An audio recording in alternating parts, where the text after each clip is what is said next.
when you think of an economic boom, you probably, picture massive cranes or city skylines transforming overnight. Right, the traditional stuff. Yeah, Headlines screaming about new glass skyscrapers. exactly. That is the highly visible footprint of wealth moving into a city. But today, well, we are taking you inside a very different kind of economic boom. One that is almost entirely invisible to the naked eye. Yeah. We're unpacking a highly specific expert market guide from luxury real estate specialist Cara Conde. It was published in May 2026, and our mission for this deep dive to dissect the exact anatomy of a modern luxury real estate market. And figure out exactly how the ultra-wealthy are, quietly moving massive amounts of capital into the American Midwest. Right, and the focus of this entire guide is actually a single suburb, Zionsville, Indiana. Which really serves as the perfect microcosm for this conversation. I mean, by isolating this one geographical point in 2026, we get a front row seat to massive shifts in regional economies. Yeah, we aren't just looking at the square footage of beautiful houses here. No, not at all. We are mapping the psychological profile of the modern luxury buyer. We're looking at what people actually prioritize when they decide to, pull millions of dollars out of one market and put down roots in another. Okay, let's unpack this. Because the baseline data in this May 2026 report is, well, it's startling if you aren't familiar with this specific pocket of the country. It really is. So Zionsville sits in central Indiana, and the guide points out that the average home value has hit $680,117. Which represents a 6.3% year-over-year increase. Right. But, I mean, the average doesn't tell the whole story, does it? Never does. When you look at the premium pockets, the true luxury neighborhoods, the median sits between $755,000 and well over $800,000. And the detail that really jumps off the page is the appreciation forecast. Yes. Yeah. A staggering 6 to 11% in select submarkets. I mean, an 11% forecasted appreciation in an established Midwestern suburb. That requires a highly specific set of economic engines firing simultaneously. Right. It's not happening by accident. Exactly. To understand that engine, you have to look at the regional geography. The guide refers to central Indiana's luxury triangle, which is made up of Zionsville, Carmel, and Geist. Okay. But Zionsville is currently standing out as the premier luxury choice within that triangle, mainly because it possesses a very rare structural duality. Duality is the perfect way to frame it, actually. Because on one side, you have the Village and Historic District. It's exactly what you picture when you hear the phrase small town charm. Brick-paved streets, local boutique shops. Yeah, heavy community engagement, extreme walkability. But the anomaly is that literally minutes away from that dense walkable center, you transition into serene, sprawling acreage estates. It's not just a vast grid of subdivisions. It's a carefully balanced ecosystem.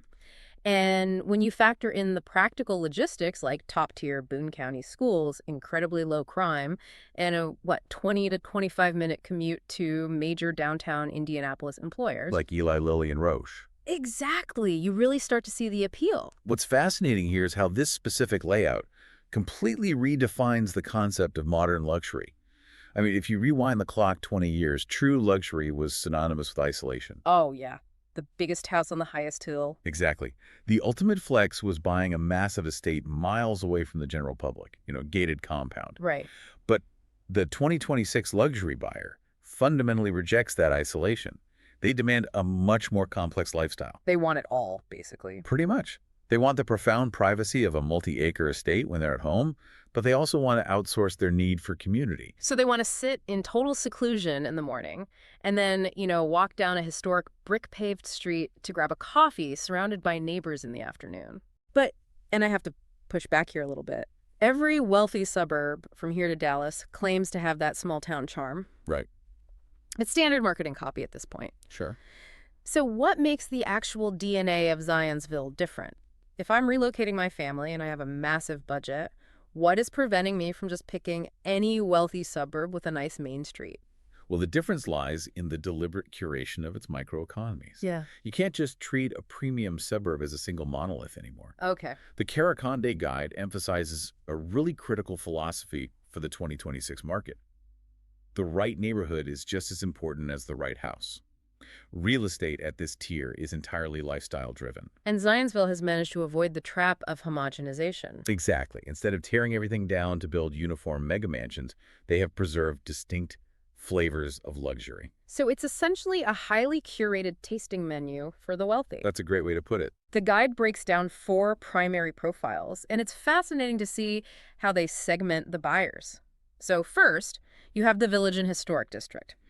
The guide notes that historically adjacent properties with modern, high-end updates are commanding massive premium pricing. Right. People are happily paying top dollar to shrink their lot size simply because it buys them total walkability and immediate access to community events. Which points to a demographic that prioritizes a deep, tangible connection to the fabric of a town over raw square footage. They are buying the ambiance of the 19th century, but with the plumbing and wiring of 2026. Yeah, nobody wants 19th century plumbing. Definitely not. Then you flip the script entirely with Holliday Farms. This is the golf community favorite. It's resort-style, highly amenitized living that hits the absolute sweet spot for families and empty nesters. The psychology behind Holliday Farms is a desire to outsource social friction. Outsource social friction. Yeah. The buyers here, they don't want to maintain their own isolated tennis courts or constantly coordinate private social events. They want a neighborhood that essentially functions as a turnkey private country club. They want effortless community. Oh, that makes sense. Okay, so flavor number 3 focuses on new construction, Bradley Ridge, and Wild Air. These are master-planned communities offering striking modern farmhouses and contemporary luxury architecture, but heavily paired with acreage. These developments are really crucial valves for market pressure. They cater to the buyer who just refuses to compromise. Right, the I want it brand new buyer. Exactly. They want untouched perfection, the absolute latest architectural trends, but they refuse to sacrifice the privacy of a larger lot to get it. Which brings us to the final flavor, the Willows, Promontory, and Longbrook. This is the ultimate privacy play. Deep, serene acreage, heavily wooded environments, but geographically, you are still remarkably close to the village. So regardless of what brand of wealthy you happen to be, whether you want walkable history, a bustling private golf resort, cutting-edge contemporary design, or a secluded forest retreat, there is a hyper-specific pocket built exclusively for you. The town has essentially weaponized urban planning to protect property values. Oh, weaponized urban planning. Think about it. By curating these distinct microeconomies, they guarantee that buyers aren't just purchasing drywall and lumber. They are purchasing a highly specific, irreplaceable lifestyle. And that scarcity is the bedrock of their value. And scarcity dictates the price, always. So let's look at that price tag. The guide states that inventory is incredibly tight in the true luxury segment, the 1 million plus range. Very tight. It is a definitive seller's market for turnkey estates. So for the listener trying to visualize this, what does a $1 million to $2 million budget actually secure in this market in 2026? It secures a massive physical footprint, for starters, and profound technological integration. In this specific range, we are looking at 4,000 to over 6,000 square feet of custom or semi-custom construction. Sitting on an acre or more of land, usually. Exactly. And we aren't just talking about big, echoing, empty rooms here. The guide highlights that these homes feature deep, smart home integration, resort-style pools, and dedicated wellness spaces. The wellness space detail is fascinating. It really is. It's no longer just like a treadmill in a basement. We're talking integrated saunas, cold plunges, and fitness centers built into the original floor plans. You are essentially buying a private, self-contained compound. If we connect this to the bigger picture, the scale and the sheer quality of these amenities provide the exact leverage needed for the next major mechanism driving this market. Okay, here's where it gets really interesting. Cara Conde's guide introduces a concept that completely demystifies that 11% appreciation forecast. Yeah, the real driver. The primary fuel for this fire isn't local money. It's a demographic shift of buyers relocating from coastal markets. The guide calls it cost of living arbitrage. There are actually related articles in our source stack with titles like San Francisco to Carmel, Indiana, the smart relocation choice, and moving from California to Indiana in 2026. Arbitrage is, it's really the defining financial maneuver of the modern real estate landscape. Explain that for us. Sure. In traditional finance, arbitrage means taking advantage of a price difference between two identical assets in different markets. Okay.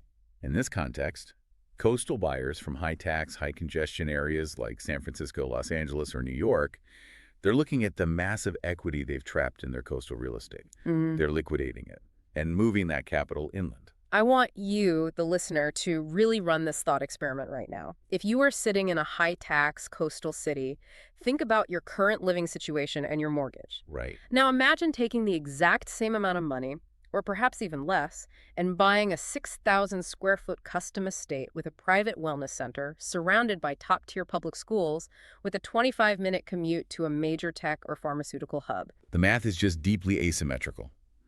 A buyer can sell a very modest, older 1,500 square foot condo in California for $2 million. $2 million for a condo. Yeah.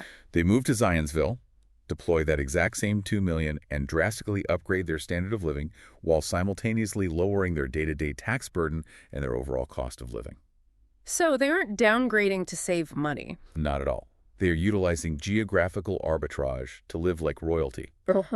And because this influx of out-of-state wealth is accustomed to vastly higher price floors, they view a $1.8 million asking price for a sprawling estate as an absolute bargain. Wow. That psychological disconnect is what creates the immense upward pressure driving the 6 to 11% appreciation. Wait, okay. If I'm a local Indian executive, say I'm a VP at Roche or Eli Lilly, and I'm trying to upgrade my family's home, I'm terrified by this data. Watch. If coastal buyers view the absolute top of my local market as a discount, how does the local economy absorb that pressure without shutting local buyers out completely? How do you even compete against cash flush coastal money in a traditional bidding war? The short answer is you don't. You don't. No, you step off the traditional battlefield entirely. The most successful buyers in this tier don't compete in bidding wars because they never let the property reach a public bidding scenario in the first place. Which transitions us into the most critical and heavily guarded mechanism of the modern luxury market. Yeah, this is the big one. This was the single most shocking piece of data in the entire source stack for me. According to Cara Conde's guide, over 70% of the finest $2 million plus estates in Zionsville and the surrounding luxury triangle transact privately. Completely off market. They change hands before they ever populate on public real estate sites like Zillow or Redfin. 70%. 70%. We really need to pause and recognize the magnitude of that figure. It means the vast majority of the ultra-luxury real estate market is operating in a parallel, completely invisible economy. So if you are an incredibly qualified buyer, sitting on your couch on a Friday night, scrolling through apps looking for a $2.5 million dream house, you are essentially picking through the leftovers. Pretty much. You are looking at less than 30% of the actual available inventory. How does a market function when its most valuable assets are hidden? Is there a literal secret server somewhere that only the ultra-rich have the password to? No secret server. It functions purely on the currency of access and insider networks. At the multi-million-dollar tier, real estate abandons mass marketing and pivots entirely to discrete matchmaking. Matchmaking. Right. Think about the psychology of the seller here. If you own a $3 million estate filled with fine art and personal valuables, you absolutely do not want a parade of strangers and looky-loos wandering through your primary residence every Sunday afternoon for an open house. Oh, definitely not. You prioritize your privacy, and you only want your home exposed to heavily vetted, highly qualified individuals. You want a bouncer at the door. Yeah. So you hire a specialist. Exactly. You hire a well-connected luxury specialist, and you give them very specific instructions. You say, I am willing to sell, but I refuse to have a sign in my front yard, and I do not want my address published online. And then what? The agent then taps into an exclusive peer-to-peer network. They pick up the phone and call a colleague who represents a CEO currently relocating from San Francisco, or they quietly reach out to a local wealth manager who has a client looking for secluded acreage in the Willows. Wow. The negotiations happen in private offices, the contracts are signed, and public never even knows the house was available until the deed is recorded months later. It's an incredible evolution of the speakeasy metaphor. Earlier, I thought of this as just needing to know the bouncer to get in. But it's much deeper than that, isn't it? It is. The secrecy isn't just a hurdle. The secrecy is actually a foundational feature of the real estate's value. The buyers and sellers are mutually agreeing that keeping the transaction out of the public eye preserves the exclusivity of the asset. It preserves the exclusivity, and more importantly, it preserves their leverage. Which is exactly why Cara Conde's strategic playbook for Q2 2026 is built entirely around navigating this velvet rope. Right. So for buyers, the mandate is clear. Your first priority isn't finding a house. Your first priority is securing access to the off-market network through a specialist. You have to get inside the room. And once inside, the advice is to move aggressively on turnkey properties because off-market demand is still remarkably high. And the guide specifically notes that buyers should leverage the stable 6.3% interest rates. Now, that number might sound high to someone who remembers the artificial 3% rates of a few years ago, but stability is a massive weapon, isn't it? Predictability is the lifeblood of high-level finance. When interest rates are fluctuating wildly week to week, buyers freeze because they can't accurately model their long-term costs. Right, it's too risky. Exactly. But in a stable 6.3% rate environment, even if the rate isn't at a historic low, high net worth buyers can confidently calculate their leverage, model their capital deployment, and execute multi-million-dollar moves without fear of a sudden market shift. And the playbook on the seller side is equally calculated. The guide stresses that sellers must price realistically using current Q2 2026 comps. Right. And for anyone outside the real estate industry, comps are comparables, meaning you have to price your home based on what similar houses in your specific microeconomy just sold for, not some aspirational number you dreamed up because you, I don't know, installed a new sauna. Exactly. Sellers also need to invest heavily in professional staging, but the most compelling strategy the guide recommends for sellers is utilizing a discreet off-market whisper campaign. The Whisper campaign is arguably the most sophisticated tool in a luxury agent's arsenal. It's for testing a market without damaging a property's public perception. Walk me through the actual mechanics of a whisper campaign, because if you aren't officially listing the house, how do you find out if your price is right without accidentally setting a bad comp that haunts the property forever? Well, you isolate the information.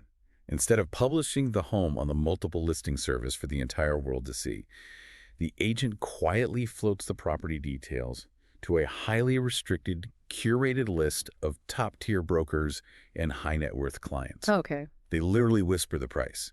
The agent might say, look, I have a stunning 5,000 square foot historic update coming to the village. The seller's looking for $2.2 million. Do you have a client who fits? So you are manufacturing a sense of extreme exclusivity. You are manufacturing exclusivity and you are leveraging human nature. Buyers at this level are highly competitive. When they feel like they're getting first access to a closely guarded secret, it inherently increases their perceived value of the home. Right. They want to win. Exactly. They are frequently willing to pay a premium to lock the property down before it goes to the public market, simply to ensure they win. And if the market rejects the $2.2 million whisper price, What happens? the seller hasn't accumulated days on market on a public website. They can quietly adjust the strategy without any public stigma attached to the home. So what does this all mean? When we zoom out and look at the anatomy of Zionsville in 2026, we see a market that has actively engineered its own stability. Absolutely. It offers the duality of historic walkability and private acreage. It curates highly specific neighborhoods to cater to every flavor of modern wealth. It acts as a massive sponge, eagerly absorbing the cost of living arbitrage flowing inland from the coasts. And it protects the highest tier of its market by conducting 70% of its business behind a velvet rope. It is a masterclass in behavioral economics, really. It demonstrates exactly how modern buyers define value, not just in terms of architecture, but in terms of community, privacy, and access. Which is exactly why this deep dive is so vital, even if you are listening to this right now and you aren't currently shopping for a sprawling multi-million-dollar estate. Right. Understanding the mechanics of a market like Zionsville gives you an X-ray view of the American economy. It shows you the invisible currents of capital. It reveals how the human desire for space is fundamentally transforming regional hubs. Most importantly, it proves that the most significant economic shifts aren't always the ones generating the loudest headlines. This raises an important question, though. Yeah. A thread we really need to pull on regarding that 70% off-market statistic. I have a feeling that 70% number is going to haunt a lot of our listeners tonight. It demands critical thought. I mean, if 70% of the finest, most valuable real estate in a booming microeconomy is trading hands in complete secrecy, navigated through whisper campaigns and private networks entirely out of the public eye, you have to apply that logic outward. How many other major pillars of our daily economy are operating behind that same velvet rope? What other massive shifts in wealth, Opportunity and societal power are occurring right now in a parallel universe that the average person isn't even allowed to see. Wow, that is a staggering thought to end on. Just because you can't see the skyline changing doesn't mean the foundation isn't shifting right beneath your feet. Thank you for joining us on this deep dive into the 2026 luxury market. Keep looking past the obvious, keep questioning the systems around you, and we will catch you next time.